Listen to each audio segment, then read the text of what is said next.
Hi everyone. This video is going to be on the family, talk about family regarding my move from Alaska to Arizona because a lot of you guys are very interested on how that went and kind of what my family's kind of planning on doing. So definitely I was going to reserve a whole video for that because that is an important thing. That's a really important part of anybody's life is family. Family is so important, and I certainly am a family girl. I am so close to my parents.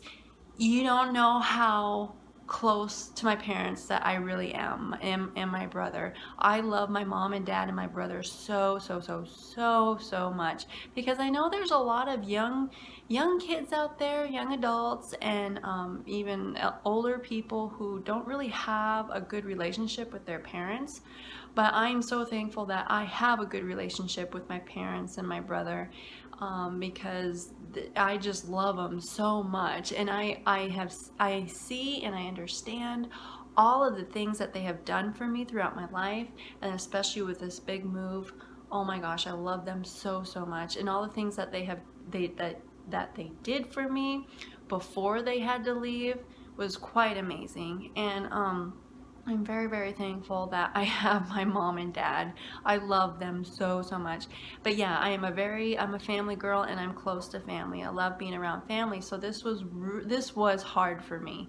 It was one of the hard things, one of the really uneasy things about one of the many things, one of the many frustrating things, or I guess downsides of moving, is moving away from my family and moving away from home, a home that's my home, and moving over 3,500 miles away from Alaska to southern Arizona. That is a long ways.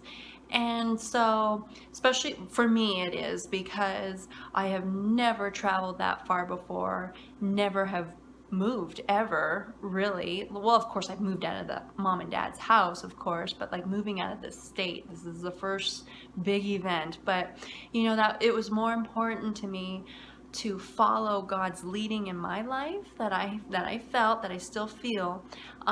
It was more important for me to, I guess you could say, grow, or I mean, just to move forward in life and go after what you want in life, than to stay in your comfort zone just because family's there, just because you know how it is and everything, you know what to expect.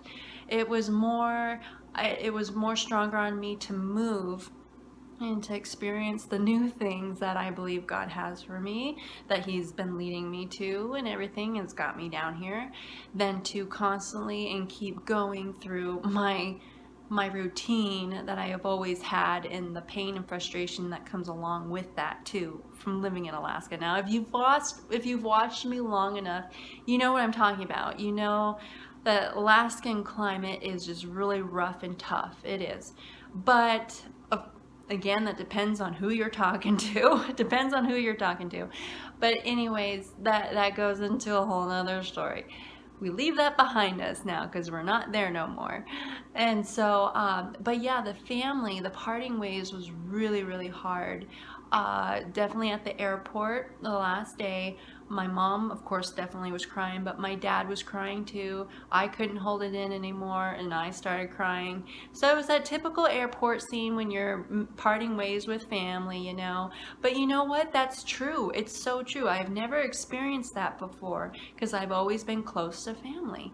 And so experiencing that was like, wow, this is really hard because we know we're not going to actually see each other for a long time.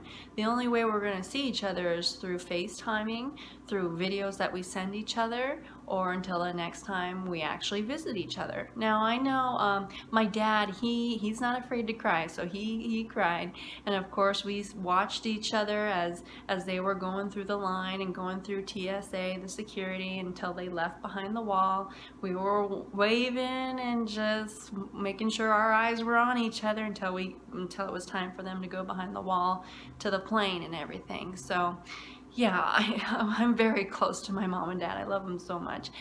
And but my parents, like most of my family has already passed away.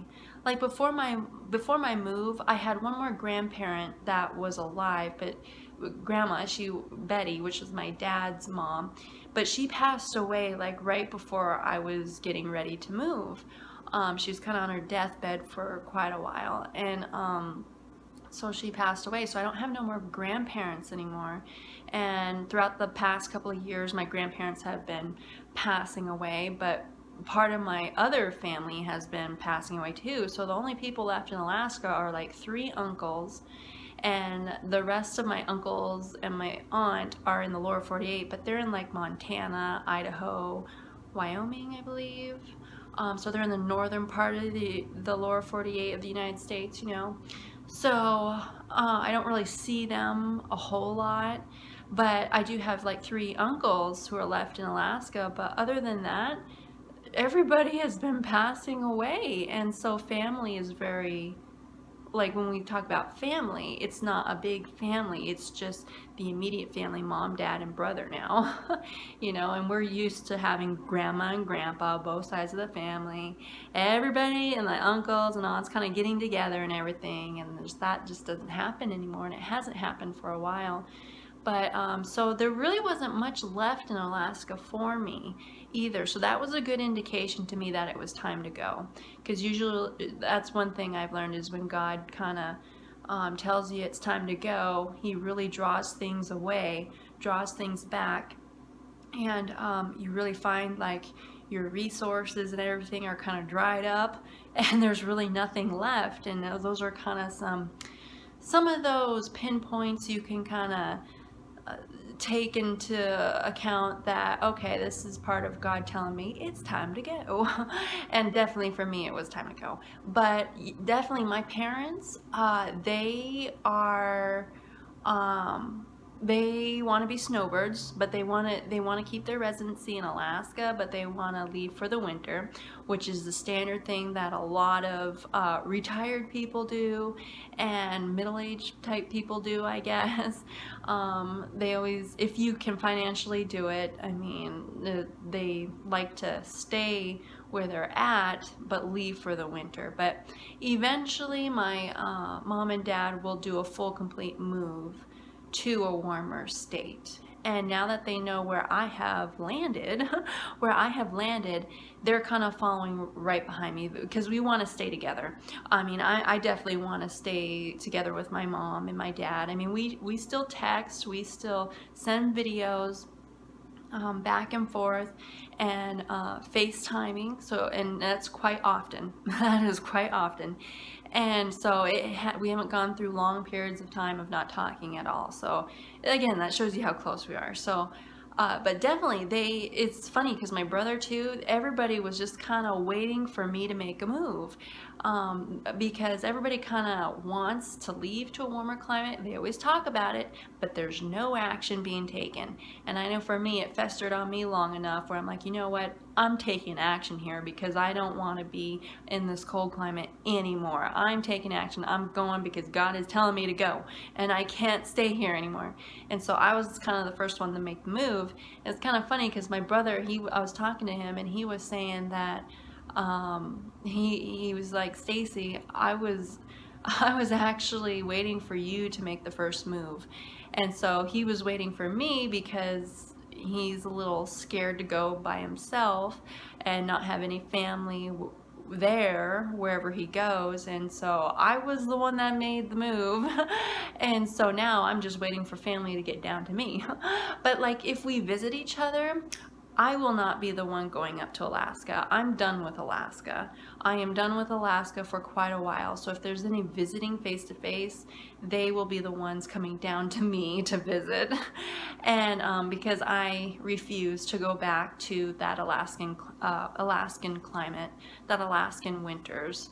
I refuse to endure that. Even just for a short period of time, I refuse to do that. So I'm done with it. So they would be the ones coming down to visit me. And so, but definitely they want, my parents, they want to be snowbirds, but they want to come and come to me though. So now that they know where I kind of planted myself, they're kind of looking in the general area so we can stay close. Yeah, because I don't want to be too far away from family, my immediate family either. I want to be close to them, and hopefully they do move closer to me or move somewhere nearby where it'd be a lot easier to see each other in person, you know. But right now, you know, guys, I don't know anybody here. My parents, they have one couple who's was some of their one of their best friends as they were growing up. So there's one couple that I do know here that are my parents' friends, but other than that, I don't know anybody in Tucson. So it is just me. I did this all pretty close to all myself, getting things set up and really like managing and doing it all myself. Of course, I had some help from my parents with the driving aspect of it, but I did everything else. But I mean, there's nobody, no friends or family down here that I actually truly know. So, and you know, it's nothing new to me because I've been by myself for most of my life and single and everything. So it's really no difference to me because I know how to live by myself, you know, and I know how to handle that and um, doing things myself most of the time too. So that's nothing new. So yeah, it was new being in a whole completely different environment, you know, climate and everything, and just a new state. That's like a whoa thing. But knowing that I'm completely by myself, not being able to just drive up to mom and dad's or anything to see them or to see my brother or anything, that is a little different, but it's still nothing new to me because I have dealt with being by myself for most of my life. So that kind of made it a little bit easier for actually getting in the new routine in a different state and everything. But you know, later down the road, you gotta make a new life, you know, you start a new life, you make new friends, and hopefully you meet somebody later down the road, and who knows, a family may come about, or, you know, that's starting the new life and just starting new, you know. Okay, you guys, so this video has gone on long enough. I wasn't planning on it going on this long, but there was a lot of you guys who really wanted to know about the family. So thank you so much, you guys, for caring. I really appreciate it. I had no idea that you guys wanted to know so many things about the move. So, but I'm happy to share with you guys if it helps you guys at all, if it helps you in any way, you know. If it helps you in your life somehow, I don't know how, but somehow it strikes people in certain ways. And but you know, that's what's happened to me in my life. I've seen other people's journey and it has struck me and it helped me move along in my life too. So I will let you guys go. Remember to love being raw. Put a big old smile on your face today. I hope I did that for you, and I'll see you guys next video, okay? Bye guys.